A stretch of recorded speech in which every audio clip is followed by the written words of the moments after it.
அரிதாரத்தை பூசிக்கொள்ள ஆசை,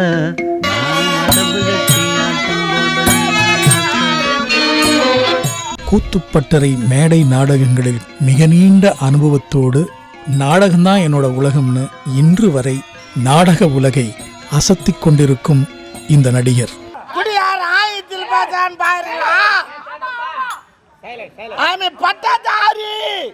இவர் மேடையில வந்தாலே ரசிகர்களுக்கு உற்சாக வெள்ளம் கரைபுரண்டு ஓடும். கண்கொட்டாம இவரை மட்டுமே பார்த்து ரசிக்க வைக்கிற அபார திறமை கொண்ட நடிகர். மேடையில இவருக்கும் அருண் ஷாருக்குமான காம்பினேஷன்ல உருவாகிற அதிரடி காமெடிக்கு சோசியல் மீடியால மிகப்பெரிய ஃபாலோயர்ஸும் ரசிகர் பட்டாளமும் இன்னைக்கு வரைக்கும் உண்டு. இவங்க மேடையில் அடிக்கிற லூட்டியை நினைச்சு சிரிச்சு சிரிச்சு நமக்கு வயிறு வலியே வந்துடும்.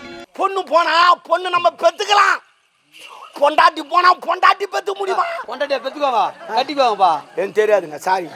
இவருடைய மிக மிக நுணுக்கமான நடிப்பு ஒவ்வொரு மணித்துளியும் நம்மளை ஆச்சரியத்தில் ஆழ்த்தும்.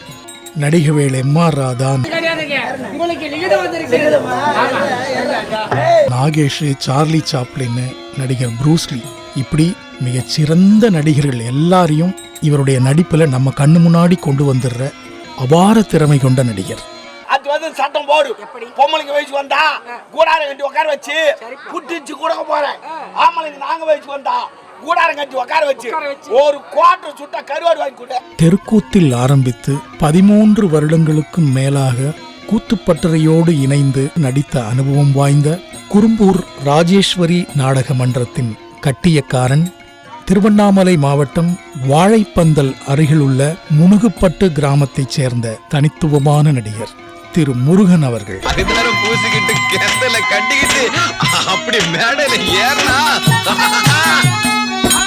யூடியூப் சேனல் ரசிகர்களுக்கு வணக்கம். என்னுடைய கதையை சொல்லியிருக்கிறேன். உங்களுக்கு பிடிச்சா லைக் பண்ணுங்கள், ஆதரவு கொடுங்க, நல்லா லைக் பண்ணுங்கள், அவ்வளோதான். நீங்கள் எந்த ஊர், என்ன படிச்சிருக்கீங்க? என் சொந்த ஊர் வந்து முனுகுப்பட்டு, வாழைப்பந்தல் பச்சைமா கோயில் பக்கத்தில். அங்கே தான் படித்தேன். நான் 3வது வரையும் தான் போனேன். அதுக்கப்புறம் படிப்பு எனக்கு இன்ட்ரெஸ்ட் ஏறல. என் தொழில் வந்து பட்டுத்தறி. 15 வயசு வரைக்கும் பட்டுத்தறி தான். நாடகத்துறைக்கு எப்படி வந்தீங்க? அப்போ எங்கள் ஊர்லலாம் கிராமத்திலலாம் நாடகம் கற்றுக்குன்னு ஆடுவாங்க. அது ஆட சொல்ல எனக்கு ஒரு ஆர்வம், அதெல்லாம் ஆடி பார்க்கலான்னு. அது ஒரு ட்ராமாவில் தெருக்கூத்து. அப்போது சரின்னு எனக்கு ஒரு வேஷம் கொடுத்தாங்க, பப்புன் வேஷம். போனேன். அதில் ஒரு நாடகக்கார் வந்து என்னை அசிங்கப்படுத்திட்டார். இப்போ வந்து 16 வயசு இருக்கும், நீ அப்படி போய் நில்ல, நீ அவங்க பார்த்துக்கிட்டோம் அப்படின்ட்டாங்க. அப்போ எனக்கு ஒரு மாதிரி ஆகிப்போச்சு, அதிகமாக ஆகிப்போச்சு. சரி எப்படின்னா அது ஆடி ஆகணும் நம்ம இவங்க எதிர்க்க அப்படின்னு அது வச்சேன். அதுக்கப்புறமா நாடகத்து வரணும் ஒரு இன்ட்ரெஸ்ட் இல்லை. நாடகம் பார்ப்பேன். நாங்கள் எங்கள் ஊரை விட்டு வெளியூர் போக வேண்டிய கட்டாய நிலைமை ஆகிப்போச்சு. அதனால் ஆந்திராவுக்கு போனோம். அப்போது வந்து என்னால் இருக்க முடியல, அந்த நாடகம் பார்க்காது. அந்த பக்கம்லாம் அதிகமாக இல்லை, அந்த பக்கம்லாம் வேறு மாதிரி ஆடுவாங்க. நான் கிளம்பி வந்துட்டேன். வந்துட்டு நேராக அந்த புருசை பந்தவாசி பக்கத்தில் அங்கே தெருக்கூத்து சம்பந்த தம்பிரார்னு ஒருத்தர் இருந்தார், கண்ணப்ப தம்பிரார் சம்பந்த். அவங்க குழுவில் நான் நாடகம் போய் பார்த்துருந்தேன் நாடகம். அதே ஊரில் வந்து அவங்க பங்காளி ஒருத்தர் இருக்கிறார், சுப்பிரமணிய தம்பிரார். அவர் குழுவில் வந்து பப்புன் வேஸ்கார் வந்து சீசமங்கலம் எங்கள் ஊர் பக்கத்தில். அவர் என்ன பண்ணார், ஒரு நாள் சேரில் சரக்கு அடிச்சுட்டு துட்டுலாம் கீழே போட்டு படுத்துக்கின்னு தூங்கியிருந்தார். சரி நான் பார்த்துட்டு என்ன பண்ணேன், அடடா இவர் நாடகக்காரன்னு சொல்லிட்டு அந்த துட்டுலாம் ஏற்றி வச்சு போய் அவர் வீட்டை விட்டு வந்தேன். அதுக்கப்புறம் அவருக்கு பயங்கரமாகி போச்சு. அதுக்கப்புறம் அவர் வந்து சரி நாடகத்துக்கு வாடான்னு இட்டு போனார். கூத்துப்பட்டறைக்கு எப்போ எப்படி போனீங்க? அதுக்கப்புறம் சம்மந்தங்கிட்ட வந்தேன், பக்கத்தில் அங்கே பங்காளிக்கிட்ட. அவங்க வந்து அந்த ஒவ்வொரு வேஷம் கொடுப்பாங்க, ஒவ்வொரு பாட்டு தான். அதை ஆடினேன். அப்போ ஆடிரு சொல்ல அதில் சம்பந்தத்துக்கு அண்ணன் ஒருத்தர் இருந்தார், காசிநாதன். அவர் சென்னை கூத்துப்பாட்டில் இருந்தார். 1990 நான் வந்தேன். அவர் என்ன பண்ணால் சரி இங்கே வா ட்ரைனிங்கு. அங்கே போனோடனே தெருக்கூத்தில் நவீன நாடகம், அது வருஷத்துக்கு ஒரு 4 நாடகம் 3 நாடகம் தான் ஆடுவோம். அங்கே போயிட்டோன்னா அப்படியே சின்ன சின்ன ரோல் கொடுத்துருந்தாங்க. எல்லோரும் பண்ணுறத விட நான் கொஞ்சம் ஆர்வமாக எக்ஸ்ட்ரா பண்ணியிருந்தேன். அதில் அவருக்கு எனக்கு பிடிச்சி போச்சு. அதனால் அந்த வார்த்தை பிழை எது வந்தாலும் நீ வரத்தை பண்ணு, அதை கட் பண்ணாத, நாங்கள் பார்த்துக்குறோம். கூத்துப்பட்டறை நடிகர்களோட நடித்த அனுபவம் பற்றி சொல்லுங்கள். அதுக்கப்புறம் அதுலேயும் போகாமல் நிறையா நம்ம எல்லாம் படித்தவங்க எல்லாம் முன்னாடியே அப்போ இருந்து கலைராணி, பசுபதி, ஜார்ஜி, ஜெயக்குமார், குமர்வேலு, ஜெயராவு, சந்திரா, அவங்க குரூப்பு பயணி நல்லா ஜாலியாக பண்ணி நடப்போம். எதனா ஒரு நிகழ்ச்சி போனால் கூட முதல்ல என்னை இறக்கி விட்ருவாங்க.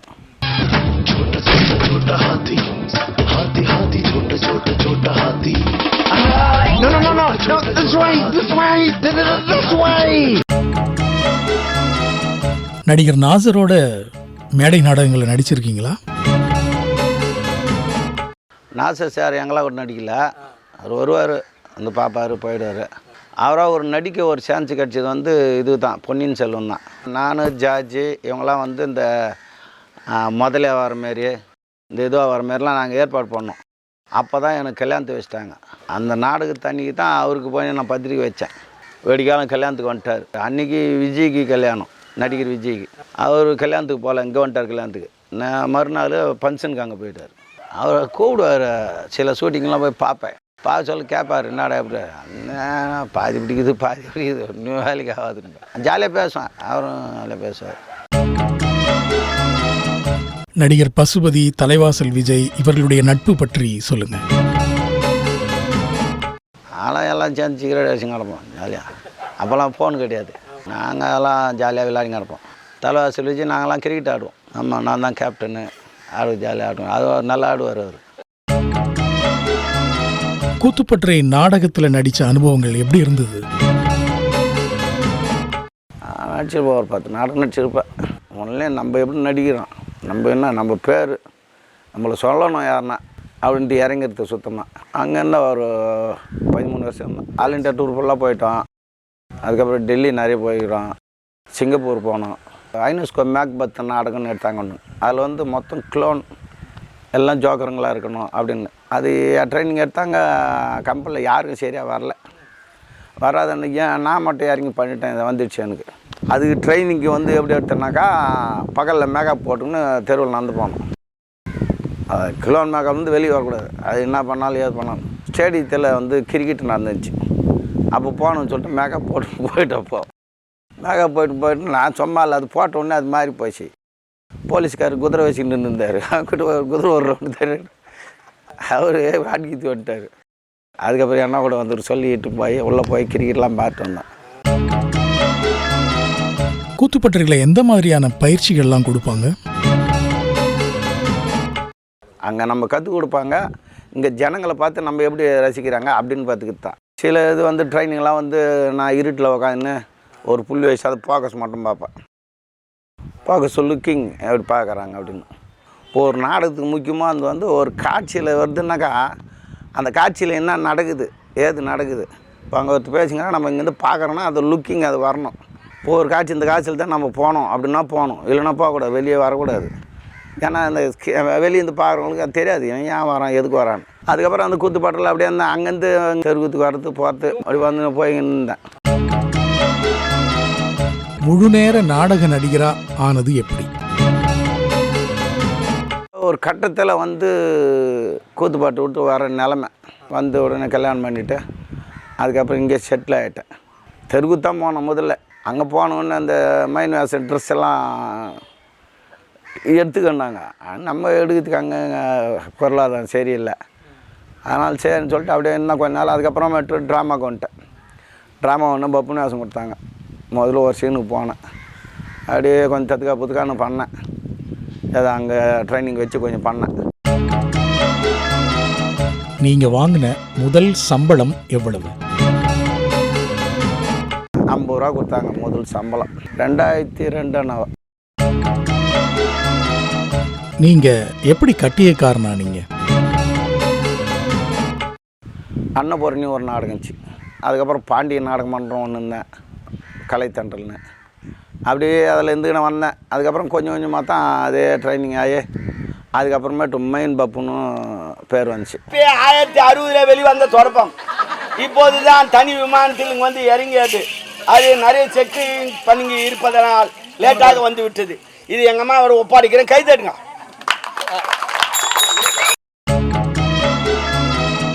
நடிக்கவே வேணாங்க அப்படின்னு உங்கள் மனைவி சொன்னது உண்டா? உங்களுக்கு எத்தனை குழந்தைகள், என்ன பண்ணுறாங்க? அதெல்லாம் முதல்ல கொஞ்சம் அப்படி இப்படி இருந்தாங்க, வேணாங்க. நான் அதுக்கப்புறம் கண்டுக்கல. 3 பசங்க, 2 பையன், லாஸ்ட் பொண்ணு. அவன் செகண்ட் இயர் முடிச்சிட்டான். செகண்ட் இயர் முடிச்சுட்டு இப்போ வேலைக்கு ட்ரை பண்ணிக்கிறான். இப்போ எக்ஸ்ட்ரா ஒரு வேலைக்கு போய்க்கிறான். பாப்பா 12வது நிறுத்திட்டான். இன்னொரு பையன் 10வது பாதியில் நின்றுட்டான். உங்கள் குழந்தைங்க நீங்கள் நடிக்கிறத நினச்சி பெருமைப்படுவாங்களா? அது பெருமைப்படுவாங்க, என்கிட்ட சொல்ல மாட்டாங்க. அதிகமாக பயம் இல்லை, அதிகமாக பேச மாட்டாங்க. இப்போ நான் எப்படி இருக்கேன்னா அதே மாதிரி தான் அவங்க. நானும் அதிகமாக யார்கிட்டையும் பேச மாட்டேன். சிறந்த நடிப்பின் மூலமாக பார்க்குறவங்கள உங்கள் பக்கம் சுண்டி இழுத்துடுறீங்களே, எப்படி? நம்ம போனால் நம்ம என்ன பண்ணணும், ஏது பண்ணணும், அவங்க என்ன பேசுவாங்க, நம்ம என்ன பேசணும், அதே மைண்டில் ஓடிக்கினே இருக்கும். அது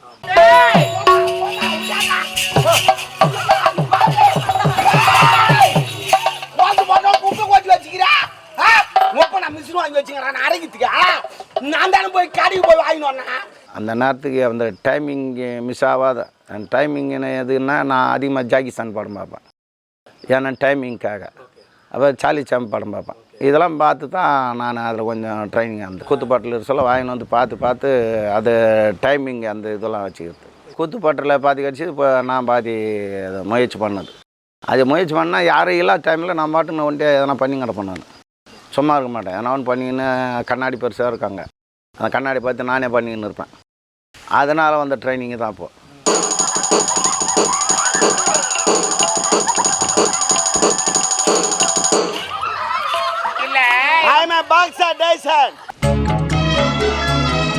குறும்பூர் ராஜேஸ்வரி நாடக மன்றத்தை பற்றி சொல்லுங்கள். இந்த கம்பெனியில் வந்து 300 நாளும் பிசி தான். முதலாளியும் நிறைய இது பண்ணுறாரு நாடகம் பிடிக்கிறதுக்கு. ஒரு நடிகர் துவஞ்சால் கூட இன்னொரு நடிகரை கொஞ்சம் எடுத்து அப்படி தூங்கி போயின்னுக்கிறோம். அதனால் அது போயிங்குது. நடிகர் அருண் ஷாருக்கும் உங்களுக்குமான அசத்தலான காம்பினேஷன் எப்படி கிரியேட் ஆச்சு? அவங்க வந்து ஒரு வருஷத்துக்கு அப்புறமேட்டு தான் அது டெவலப் ஆச்சு. அதுக்கப்புறம்லாம் வந்து நான் யாரையும் தொட மாட்டேன் அதிகமாக, பொம்பளாசுக்காரன். அதுக்கப்புறம் சரின்னு சொல்லிட்டு அப்படியே பேசி அந்த டைலாகு டெலிவரி என்ன சொல்கிறேன், நான் அதுக்கு ஒன்று சொல்கிறேன், நீ என்ன சொல்கிறேன், நான் அதுக்கு வந்து அந்த இதில் வந்து எங்களுக்கு இதுவாகி போச்சு. நான் அப்படியே டைமிங்கோடு அடிப்பேன். நீ என்ன பேச நான் அதுக்கு அந்த அந்த நேரத்தை போட்டுருவேன். அது ஜனங்களுக்கு டக்குன்னு புரியும். அதில் கொஞ்சம் டைம் மிஸ் ஆனால் அது போயிடும். என்ன இப்போ அதிகமாக சொல்கிறது டாப்பர்னு சொல்கிறாங்க.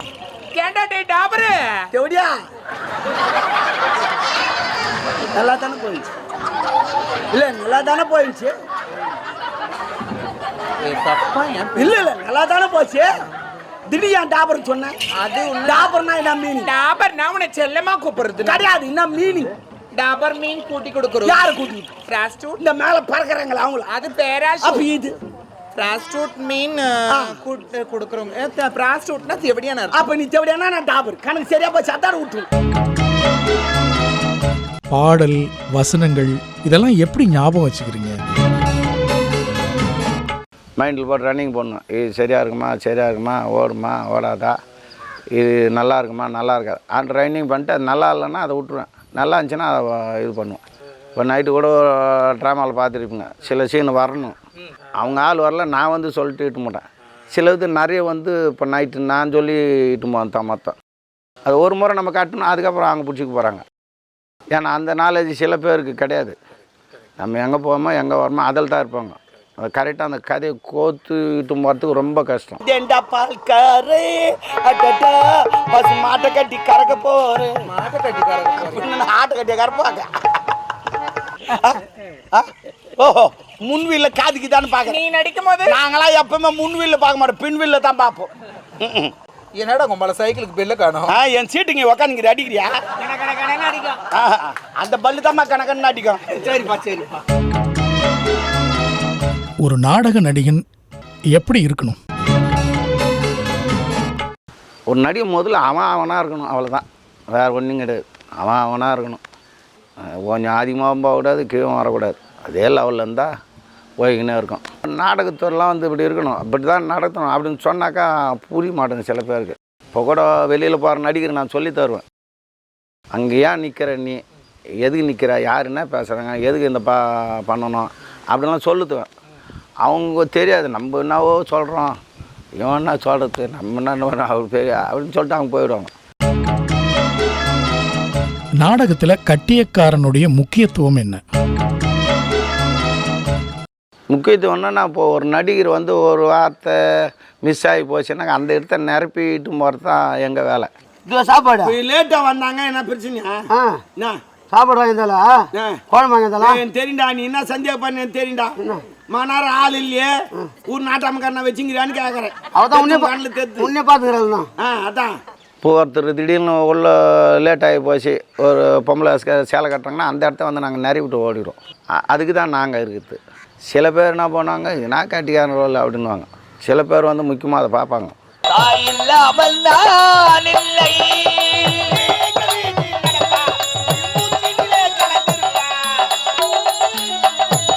உயிர் மூச்சினிலே கலந்திருப்பாள்.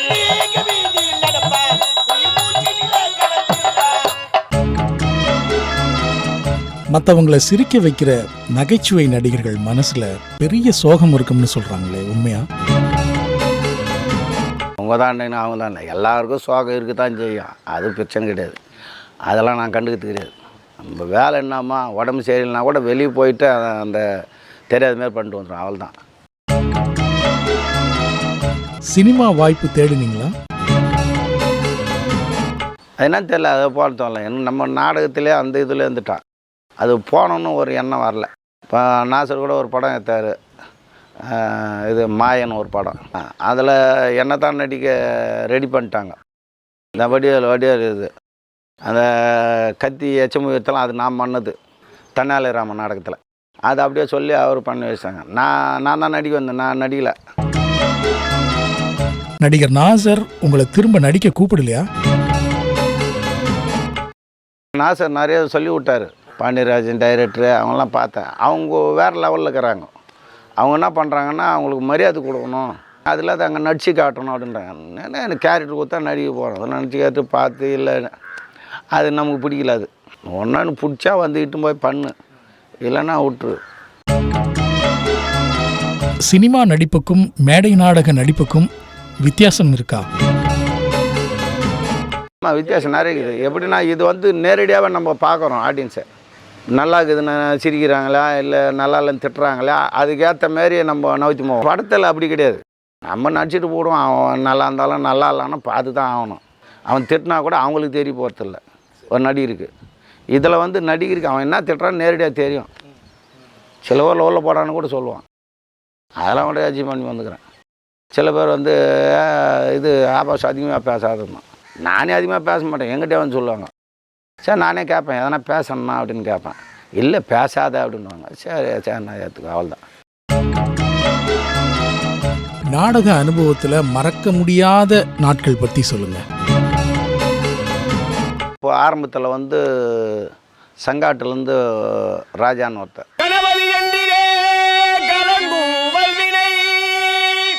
அப்போ பாலாஜி நாடக மன்றத்தில் இருந்தேன். வந்து அப்போ அவன் கற்றுக்குட்டி கூட தான் வருவான், ஒரு பாட்டு ஒன்று பாடுவான். நான் பப்புன்னு வேஷம் போய்க்கிறேன்.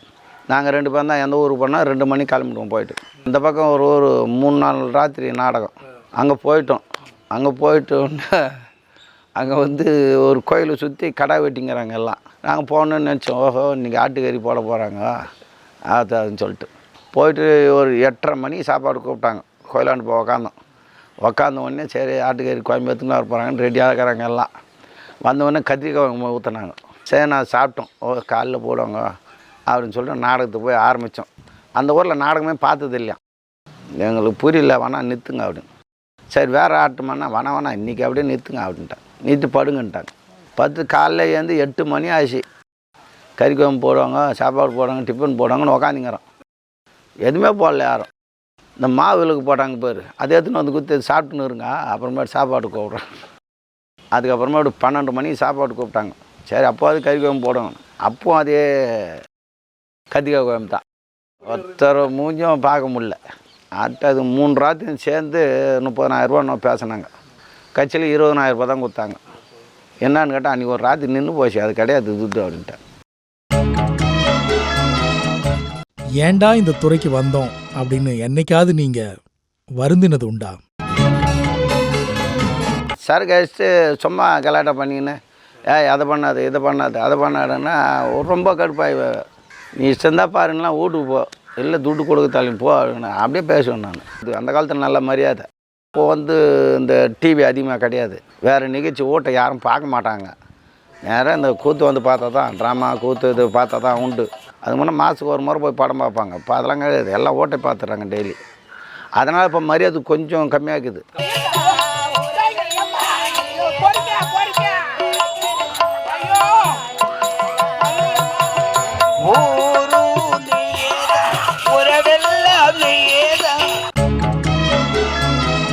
நாடகம் அன்னைக்கு எப்படி இருந்தது, இன்னைக்கு எப்படி இருக்கு?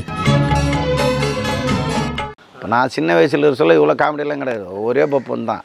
இப்போ 2 பப்புன்னு ஒவ்வொரு கம்மில், அப்போல்லாம் ஒரே பப்புன்னு தான். வந்து மன்னர்கிட்ட பேசுவாங்க, அதோட மகாராணி இருந்தால் வருவாங்க, அதோட சும்மா வந்து போவாங்க. கதை மட்டும்தான் போயின்னு இருக்கோம். இப்போ தான் ஊருக்காரே சொல்லி காமெடின்னு சொல்லிட்டு மொத்தமாக அதில். இப்போ ட்ராமாவில் வந்து அதிகமாக வசனம் பேசுறது கிடையாது, எல்லாம் பாட்டு தான்.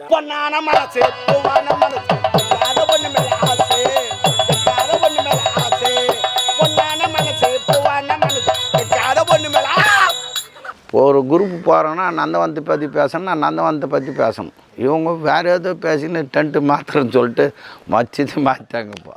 அதை நான் சொல்லி பார்த்தேன், இன்னும் வரல. அப்போ இருக்கிற நடிகரே சொல்லுவேன், கரெக்டாக போவாங்க, கரெக்டாக வாங்க, வெளியே போய் என்னென்னா பண்ணிப்பாங்க. இந்த இடத்துல வந்து அப்படி இருந்தீங்கன்னா உங்கள் பேர் வரும், இல்லை வராது. இப்போ நடிகர்லாங்கிறாங்கன்னா அவங்க பேர்லாம் இப்போ சொல்லுவாங்க. இப்போ ஹரிச்சந்திரா அண்ணா அந்த கம்பெனியில் அவர் இருந்தார், இப்போ ஹரிச்சந்திரா சூப்பராக அண்ணா இருப்பா அப்படின்னு பேர் சொல்லுவாங்க. இப்போ இருக்கிற நடிகருக்கு என்ன பேர் சொல்ல, எந்த பேரும் சொல்ல மாட்டாங்க. சில பேர் வந்து பொய்து வெடிதா, துட்டு வருதா, அதாட போகிறாங்க. இதை நடிக்கணும் அப்படின்னு ஒரு ஆர்வத்தில் வந்தாங்கன்னு வச்சா நாடகம் எங்கேயோ போகும். நாடகத்தில் புராணம் பற்றி சொல்லுங்க. புராணக்கார இருக்குது, சில ஊரில் கேட்குறாங்க, சில ஊரில் கேட்க மாட்டேன்றாங்க. முப்பரி, ராவண காவியம், ஹரிச்சந்திரா, வாலி மோசம். உங்களுடைய குருன்னா யாரை சொல்லுவீங்க? புருஷ சம்பந்தம் தான். ஏன்னா முதல்ல அங்கே தான் போய் சேர்ந்தேன். எனக்கு குருன்னா முதல்ல என்னை வேணான்னு சொன்னாங்க பாரு எங்கள் ஊரில், அவங்க தான் குரு எனக்கு. இப்போ அவங்களால தான் அந்த ஆர்வத்தினால வந்து நான் செஞ்சேன். உங்களுக்கு பிடிச்சது நாடகமா தெருக்கூத்தா? என் தெருக்கூத்தான் பிடிக்கும். அதுனா தெரியல, அது சின்ன வயசுல அது ஒரு இன்ட்ரெஸ்ட் அது. ஆமாம், இப்போ கூட தெருக்கூத்தாங்கன்னா நான் போய் பார்ப்பேன், சும்மா தானே போய் பார்ப்பேன். இப்போ கூட நான் இங்கே இருக்க சொல்ல ட்ராமாவில் இருந்தேன்னா தெருக்கூத்து போனால் எனக்குன்னு ஒரு வேஷம், காமெடி வேஷம் ஒன்று வரும், அது விட்டுருவாங்க, அது பண்ணிவிடுவேன் நான்.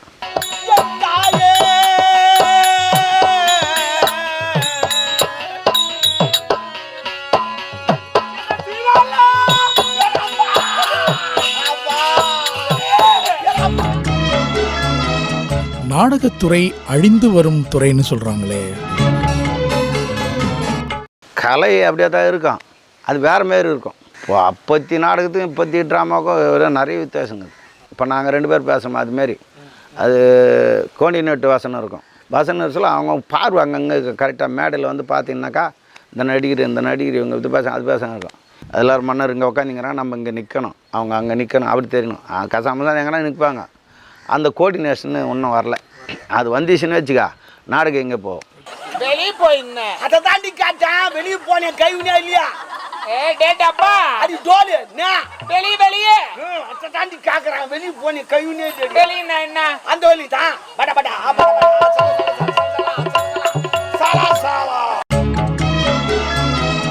உங்களுக்கு தேவையான பணம், பொருள், வீடு, வசதி எல்லாம் செஞ்சு கொடுக்குறோம், நாளையிலிருந்து நடிப்பை விட்டுருவீங்களா?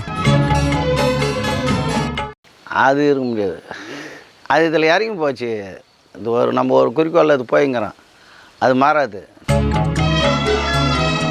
அப்படி நாடகத்தில் என்ன தாங்க இருக்கு? அது மன நிம்மதி கிடைக்குது அங்கே போனோம்னா. நம்ம நடிச்சுட்டு அது திருப்தியாக நம்ம நடிச்சிட்டுனா ஜனங்களுக்கு ஏற்றுக்கினாங்களா அவன் மனசு திருப்தியாக போகுது. அது சரியாக நடிக்கலைன்னா அன்றைக்கி ஃபுல்லாக நம்ம பேஜாராக தான் இருப்பேன். நான் ஒரு நாள் லீவ் போட்டால் கூட மறுநாள் போக சொல்ல பேஜாராக தான் இருக்கு நமக்கு. நாடகத்துறையில் யூடியூபோட பங்கு எப்படி இருக்குன்னு நினைக்கிறீங்க? யூடியூப் நிறைய ஹெல்ப் பண்ணுது. இங்கே ஒரு வசனம் பேசுகிறேன், அங்கே ஒரு வசனம் மாற்றி பேசணும்னு வச்சுக்க, சரிங்க பேசலாம்னு சொல்லிட்டு அவன் நேரம் வந்து அந்த வசனத்தை பேசலையாங்க. இதுபோல் நிறைய நடக்குது. நம்ம பயந்துக்குன்னு அது பேசிட்டுமே வேறு பேசணும்னு வச்சுக்க, ஏன் அதை பேசலைன்னு கேட்பான். இது வந்து யூடியூப்லனாக்கா நான் இங்கே தான் ஃபுல்லாக எங்கே நாடகம் ஆடுறோமோ அங்கே தான் லவ்ன்றது இருக்கும். இது வந்து எல்லா இடத்துக்கும் போகுது. அமெரிக்காவிலேருந்து ஃபோன் பண்ணாங்க, சிங்கப்பூர்லேருந்து ஃபோன் பண்ணுறாங்க. இந்த வாய் இலையில ஏன் தண்ணி தெளிக்கிறாங்க தெரியுமா? வாய் இலையில ஏன் தெளிக்கிறாங்கன்னா பாரம்பரியமா அப்படி இருந்து செய்யக்கூடிய ஒரு வேலை கிடையாது. வாய் இலையில ஏன் சாப்பிடும்போது தண்ணி தெளிக்கிறாங்கன்னா இந்த காக்காலாம் பேனு வச்சிருக்கும், அதை தொடக்கிறதுக்கு தான். எப்படி சாப்பிட ஓடும்? உங்களுக்கு விருது அல்லது அங்கீகாரம் கிடைச்சிருக்கா? இப்போ கூட சில பேர் பட்டம் நிறைய வாங்குறாங்கன்னா அது நேரடி அவன் வந்து கொடுக்கறது கிடையாது. இவங்களே எழுதி போட்டு அதுக்கு நிறைய ரெக்கக்னேஷன் பண்ணி அது வாங்கிறது, அதெல்லாம் நமக்கு பிடிக்காது. ஒன்று கொடு இல்லை விடு, அவள் தான்.